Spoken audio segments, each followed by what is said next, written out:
Hello students, हमने जो है बदलता जीवन भाग 1 ये चैप्टर शुरू किया था। उसमें हमने समाज कल्याण मंत्रालय, अनुसूचित जातियाँ एवं जनजातियाँ और उसी के बाद हमने सार्वजनिक स्वास्थ्य ये पार्ट जो है वो शुरू किया था।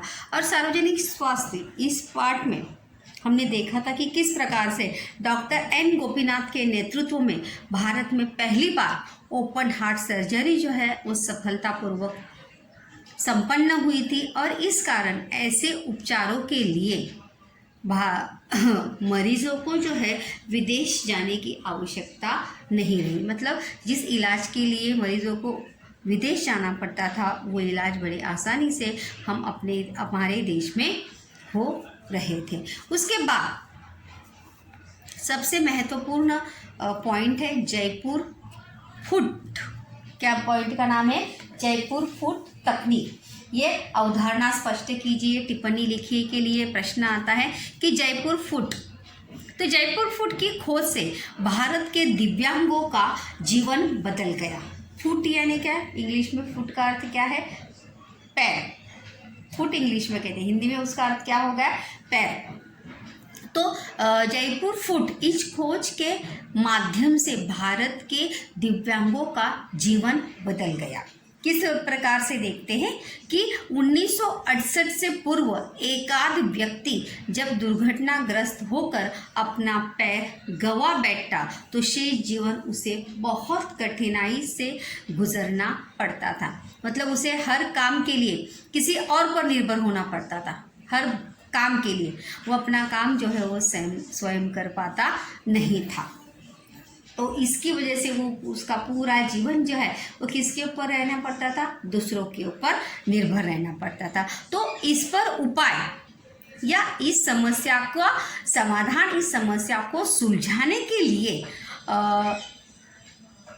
इस उपाय के रूप में डॉक्टर प्रमोद सेठी ने कुशल कारागिर रामचंद्र शर्मा की सहायता से कृत्रिम हाथ, पैर, नाक, कान तैयार किए।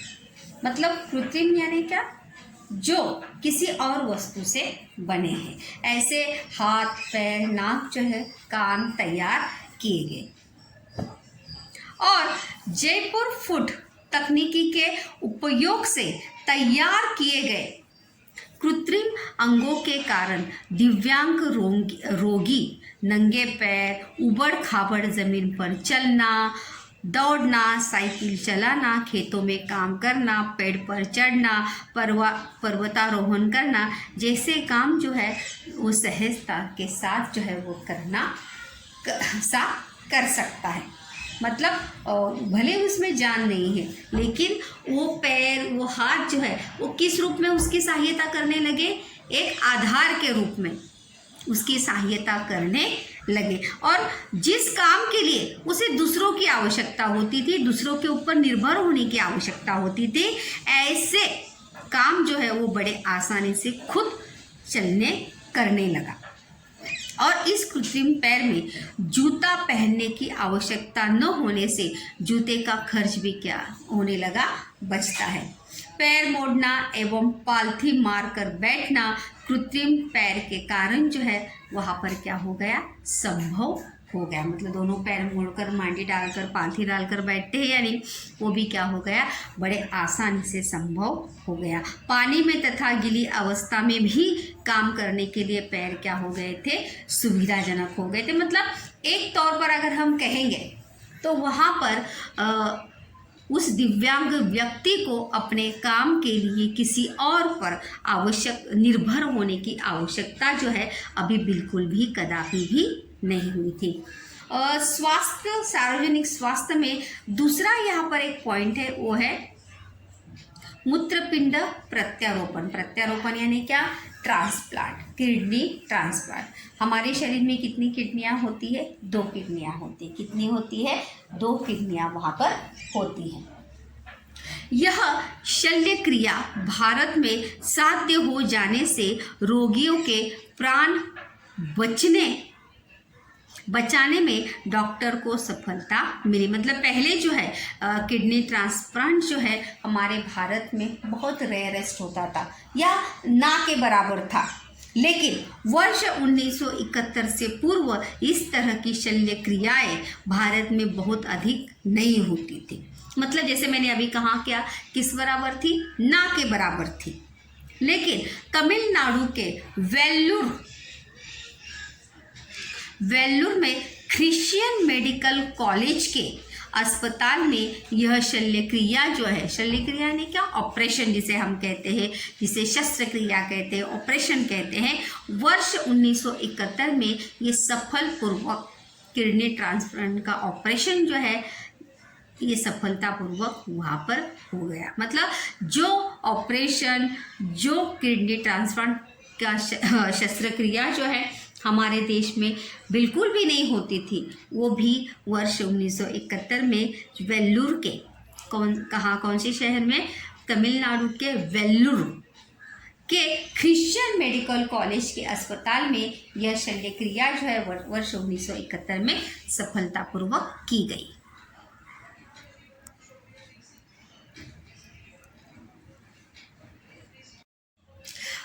इस ऑपरेशन को या इस शस्त्रक्रिया को जो है किसने किया था, डॉक्टर जॉनी और डॉक्टर मोहन राव ने जीवित व्यक्ति द्वारा दान किए गए मूत्रपिंड का रोगी के शरीर में सफलतापूर्वक क्या किया था, प्रत्यारोपण। प्रत्यारोपण यानी क्या, ट्रांसफर करना, मतलब दूसरे के शरीर में उसे डालना, उसे कहते हैं प्रत्यारोपण या ट्रांसप्लांट।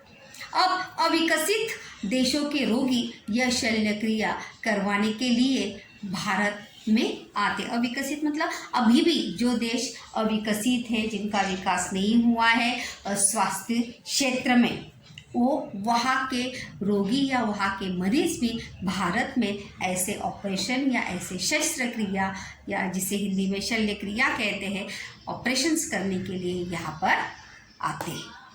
मतलब इस प्रकार से अगर हम देखेंगे बदलता जीवन, मतलब मनुष्य का जीवन जो है किस प्रकार से बदलता रहा है। जैसे पहले में हमने देखा संवैधानिक रूप में किस प्रकार से बदला है, उसी के साथ साथ समाज के हर स्तर का विकास हो और वो समान विकास हो, इसलिए समाज कल्याण मंत्रालय की स्थापना हो गई। उसके बाद सबसे ज़रूरी है मनुष्य का स्वास्थ्य जो है वो सही तरीके से रहना, क्योंकि हम कहते भी हेल्थ इज़ वेल्थ। तो अगर हेल्थ अगर अच्छी रहे और उस हेल्थ के लिए सभी जितने भी बीमारियां हैं उन बीमारियों का से बचने के लिए, चाहे वो दवाइयाँ हो, औषधियाँ हो या ऑपरेशंस हो, वो भारत में जो है वो सफलतापूर्वक होने लगे थे। अगला है टेस्ट ट्यूब बेबी।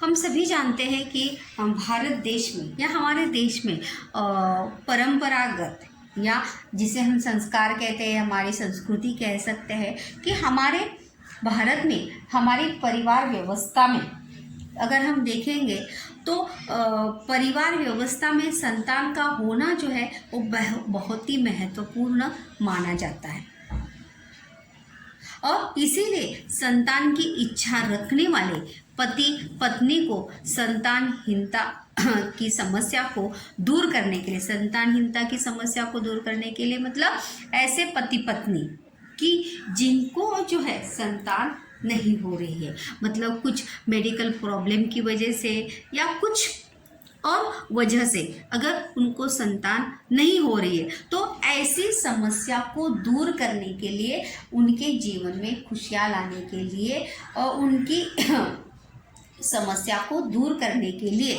वर्ष 1978 से टेस्ट ट्यूब बेबी इस तकनीकी का सहारा उपलब्ध हो गया। मतलब जिन पति पत्नी को बच्चे नहीं हो रहे या कुछ मेडिकल प्रॉब्लम्स है या मेडिकल कंडीशंस उनके ऐसी हैं, तो अगर नहीं हो रहे तो टेस्ट ट्यूब बेबी के माध्यम से या इस तकनीकी के माध्यम से जो है उन्हें क्या हो सकती है, संतान हो सकती है या उन्हें भी संतान प्राप्ति का सुख जो है वो प्राप्त हो सकता है। तो इसका इन्वेंशन जो है किसने किया है, देखिए कोलकाता में डॉक्टर सुभाष मुखोपाध्याय, अंडरलाइन कीजिए असत्य जोड़ी के लिए, कोलकाता में डॉक्टर सुभाष मुखोपाध्याय की देखरेख में टेस्ट ट्यूब बेबी का प्रयोग जो है वो सफल रहा। कृत्रिम गर्भधारणा तकनीक यह प्रथम प्रयोग सफल रहा। कृत्रिम यानी क्या? आर्टिफिशियल हम जिसे कहते हैं, या वैज्ञानिक साइंटिफिकली का उपयोग करते हुए वहाँ पर कृत्रिम गर्भधारणा इस तकनीक के माध्यम से जो है वहाँ पर संतानहीन पति पत्नी जो है अपनी संतान प्राप्ति की इच्छा को जो है वो क्या कर सकते हैं, पूर्ण कर सकते। मतलब उनके जीवन में जो बच्चे की कमी है वो अपने बच्चे की कमी को इस टेस्ट ट्यूब बेबी इस तकनीकी के माध्यम से या इसकी मदद से जो है वो अपने जीवन में खुशहाली ला सकते हैं। इस तकनीकी के माध्यम से दुर्गा नामक बच्ची का जन्म हुआ। और देखिए सबसे पहले जो इसका प्रयोग सफल हुआ, जैसे हम पहले जो इसका प्रयोग हुआ और उस प्रयोग से जो बच्ची जन्मी उसका नाम क्या रखा गया था? दुर्गा। क्या रखा गया था? दुर्गा नामक बच्ची का जन्म हुआ और इस कारण संतान की इच्छा रखने वाले अभिभावकों की समस्या हल होने में क्या मिली? सहायता मिली।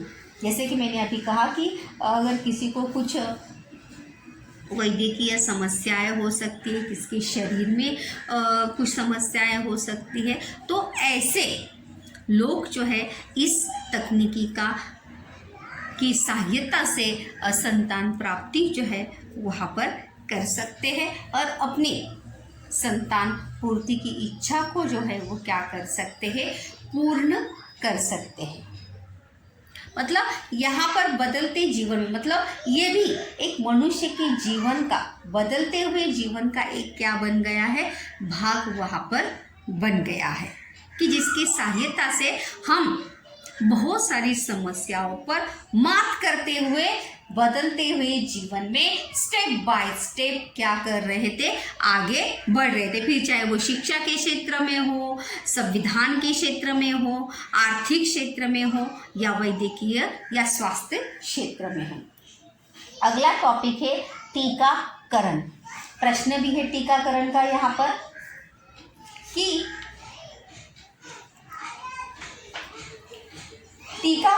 पल्स पोलियो टीकाकरण अभियान क्यों चलाया गया? क्या प्रश्न है कि पल्स पोलियो अभियान जो है वो क्यों चलाया गया? वर्ष 1978 से पूर्व, याद रखिए 1978 से पूर्व भारत में प्रतिवर्ष, मतलब प्रतिवर्ष यानी क्या? हर साल पैदा होने वाले 10 बच्चों में से 6 बच्चे जो है जन्म के बाद पहले ही वर्ष में प्राणघाती बीमारियों के चपेट में आ जाते थे। प्राणघाती बीमारियां मतलब ऐसी बीमारियां जिन बीमारियों से बच्चों की क्या जाती थी? जान जाती, जिसे हम कहते हैं संक्रमित बीमारियां नहीं, लेकिन ऐसी बीमारियां जैसे जो मनुष्य के शरीर में कुछ कमियां होने से वो निर्माण होती है या उसके होने के कुछ कारण होते हैं। जैसे देखिए पोलियो होने से क्या होता है? व्यक्ति दिव्यांग होता है, उसका हाथ पैर काम नहीं करते। खसरा, धनुर्वात, क्षय यानी टीबी, गलगंड और कुकर खांसी जैसे रोगों का उन्मूलन करने के लिए, मतलब ऐसी बीमारियां जो अभी देखिए बहुत ही मामूली यहाँ पर हम समझते हैं, धनुर्वात, क्षय, गलगंड, कुकर खांसी, ये बहुत हम मामूली लेकिन सर्वसामान्य, लेकिन पहले जो है ये इन बीमारियों से है बहुत सारे बच्चे जो है क्या होते थे? पीड़ित होते थे। और सिर्फ पीड़ित ही नहीं होते थे, उनकी क्या होती थी? मृत्यु भी होती थी। इसलिए उस समय बाल मृत्यु दर जो था बहुत ज़्यादा था। क्या था? बाल मृत्यु दर का जो प्रमाण था वो बहुत ही ज़्यादा था। और इसीलिए इन बीमारियों को इसीलिए तो टीकाकरण अभियान चलाया जाता है। किस लिए टीकाकरण अभियान चलाया जाता है? बचपन में ही जैसे ही बच्चा देखो जन्म लेता है, उसको पहले 1 या 2 दिन के बाद उसके टीका लगना शुरू होता है।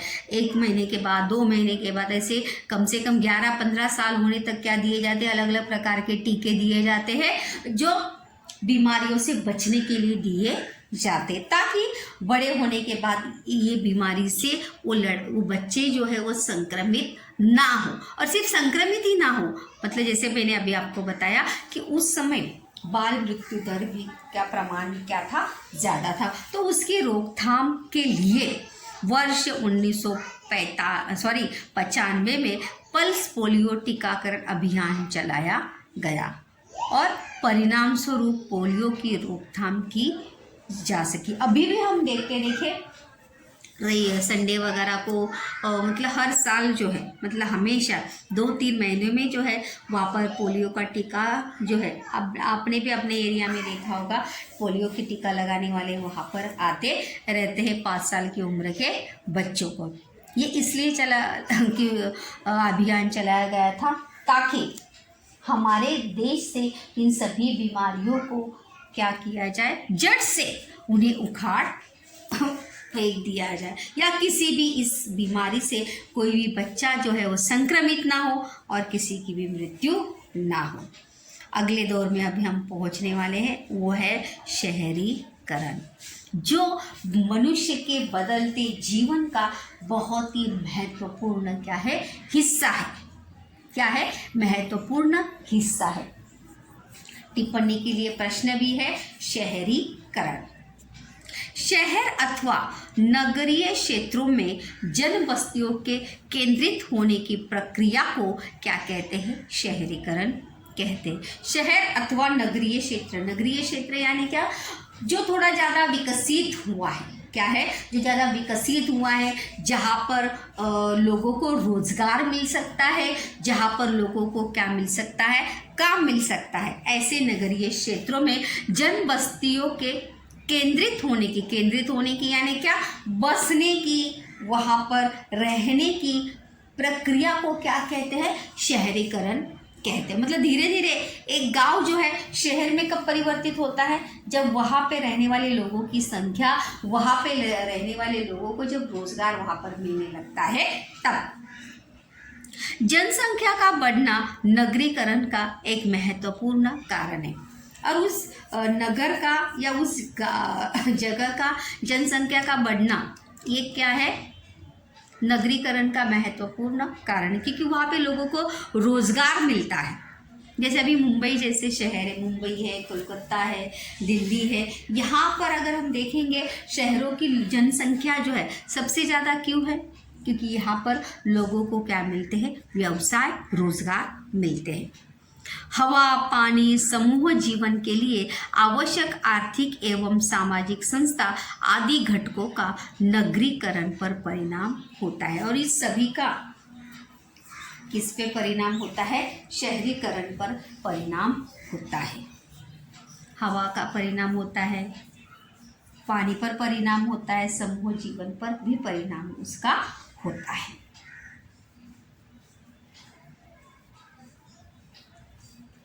क्योंकि रोजगार की उपलब्धता के कारण ग्रामीण क्षेत्र से शहरी क्षेत्र में बड़े पैमाने पर लोग कहाँ पर आते हैं? प्रस्थान करते हैं। स्वातंत्रोत्तर भारत में मृत्यु दर का घटना, औद्योगिकरण, ग्रामीण भाग में रोजगारों की अनुपलब्धता मतलब ग्रामीण भागों में लोगों को रोजगार न मिलना, शहरों में रोजगार के अवसर एवं व्यापार स्थलांतरण, नगरीय जनसंख्या वृद्धि के प्रमुख क्या है? कारण है। मतलब इन सभी के कारण शहरों की या नगरों की जनसंख्या जो है वो क्या होती है? बढ़ने लगती, क्योंकि लोगों को ग्रामीण क्षेत्रों में रोजगार नहीं मिलता है, प्रगति के अवसर नहीं मिलते, इसलिए लोग कहाँ पर प्रस्थान स्थलांतर करते हैं? शहरों में स्थलांतर करते हैं।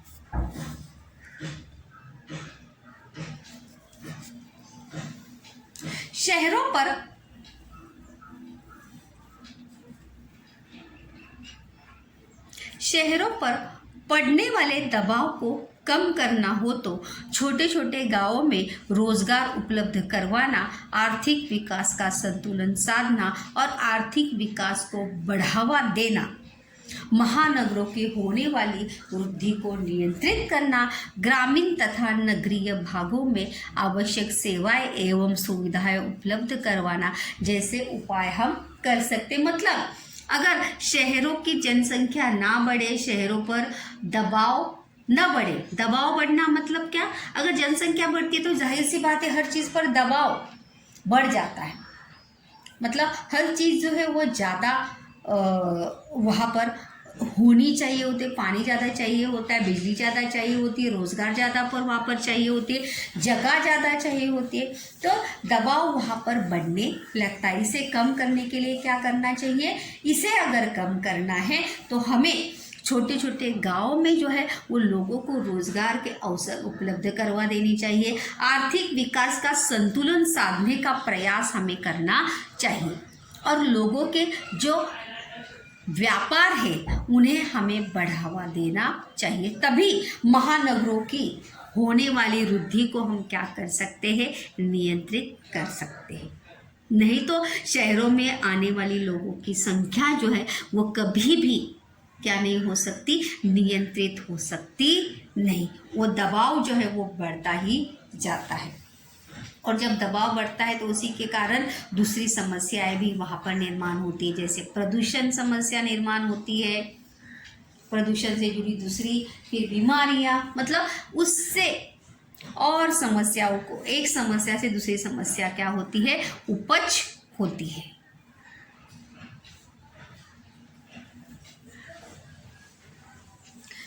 अगला है ग्रामीण भाग, विलेज। स्वतंत्र या सामूहिक रूप से बोई जाने वाली भूमि के पास रहने वाले किसानों की बस्ती को क्या कहते हैं, गांव कहते हैं। मतलब जहाँ पर हम खेती कर सकते हैं, चारों तरफ हरियाली हो, चारों तरफ खाली जगह हो, ऐसे क्षेत्रों को हम क्या कहते हैं, गांव कहते हैं। कृषि की खोज किए जाने पर गांव अस्तित्व में आए। जब मनुष्य को कृषि की खोज हुई, कैसे खोज हुई, मनुष्य जो है पहले ऐसे ही कच्चे फल खाता था, वो बीज फेंक देता था और उसने देखा कि इसके ऊपर अगर पानी गिरता है, बारिश होती है तो उसमें से क्या निकल आता है और एक नया पौधा या पेड़ उगाता है। तब से खेती का क्या हुआ है, आविष्कार हुआ है। तो खोज आने पर क्या अस्तित्व में आए, गांव अस्तित्व में आए। और भारत की देहात पद्धति विरल जन बस्ती की पद्धति, विरल यानी क्या, कम जनसंख्या वाली, विरल यानी क्या, कम जनसंख्या, ऐसा क्षेत्र जहाँ की जनसंख्या क्या है, कम है। आसपास फैली हुई खेती की भूमि और बीच में बसे हुए घरों की घनी बस्ती भारतीय देहातों की प्रमुख क्या है, विशेषता है। बीच में घर और आसपास क्या है, खेत खलिहान। ये भारतीय देहातों की या गांवों की क्या है, प्रमुख विशेषताएं। ग्रामीण समुदाय बड़ा भी रहा तब भी नगरीय समुदाय की तुलना में वह काफी क्या है, छोटा समूह होता है। गांव से छोटा समूह क्या है, बस्ती। संपूर्ण भारत की ग्राम रचना एक जैसी नहीं है। प्रांतीय स्वरूप और स्थलीय विशेषता के अनुसार उसमें अंतर दिखाई देता है। मतलब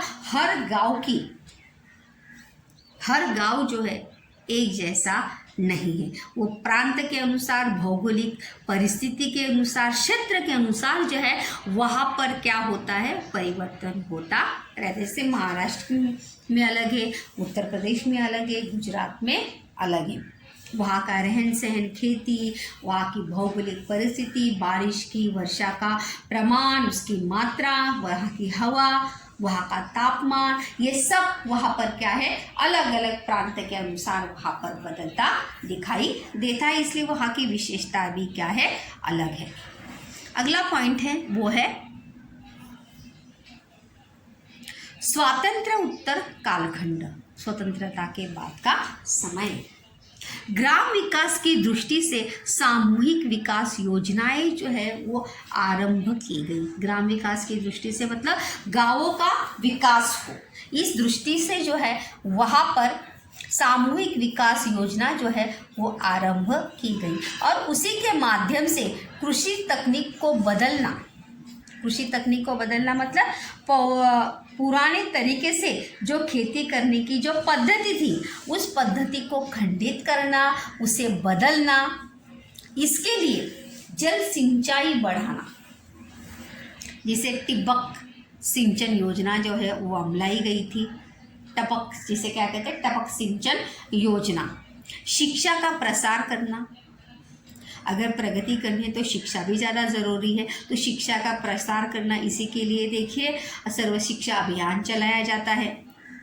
भूमि सुधार कानून मंजूर करना, मतलब जो कसेगा उसकी ज़मीन, ऐसी जैसी योजनाएं जो है वो बनाई गई और इन योजनाएं के अनुसार कृषि उपज बढ़ाना मतलब खेती में जो उपज होती है, जो अनाज की पैदावार होती है, उसका उत्पादन बढ़ाना।